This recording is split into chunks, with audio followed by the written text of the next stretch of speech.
আসসালামু আলাইকুম। আমি মোহাম্মদ ওমর ফারুক। আমি আপনাদের সাথে একটা বিষয় শেয়ার করব, যেটা হচ্ছে এই যে আমাদের পুকুরগুলো, এই পুকুরগুলো, এদিকেও পুকুরের মাঝখানে যে পাড়গুলো থাকে, যে পাড়গুলো, এই পাড়গুলোকে কিভাবে কাজে লাগা যায় সেটা আপনাদের সাথে একটু শেয়ার করব। এই যে বস্তাগুলো দেখতে পাচ্ছেন, এই যে বস্তা,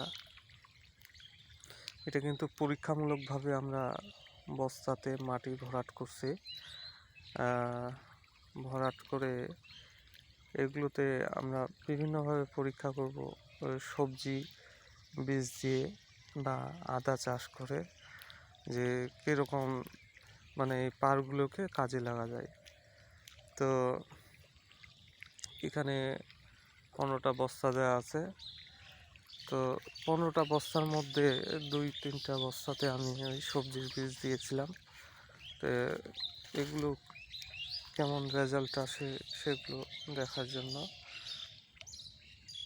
এই যে সবজির বীজ দিছি, গাছ হয়ে গেছে।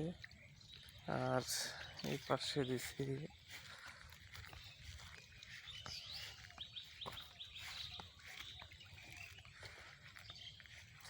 এখানেও দেওয়া আছে। এই যে সবজির গাছ হয়েছে। এখন কয়েকটা মানে লতাগুলো বসানোর জন্য একটা এই যে পিঁপড়ায় অ্যাটাক করছে, এটাতে স্প্রে দেওয়া লাগবে। স্প্রে দিলে পোকামাকড় আসে না, পিঁপড়া পোকামাকড় আসবে না।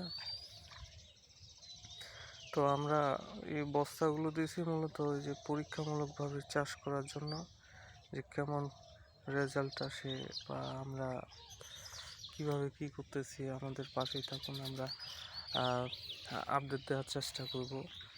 আপনারাও পুকুর পাড়গুলোকে ফেলে না রাখে কলা গাছ লাগাইতে পারেন, পেঁপে গাছ লাগাইতে পারেন, বা এরকম করে বস্তাতে আপনারা ট্রাই করতে পারেন যে সবজির বীজ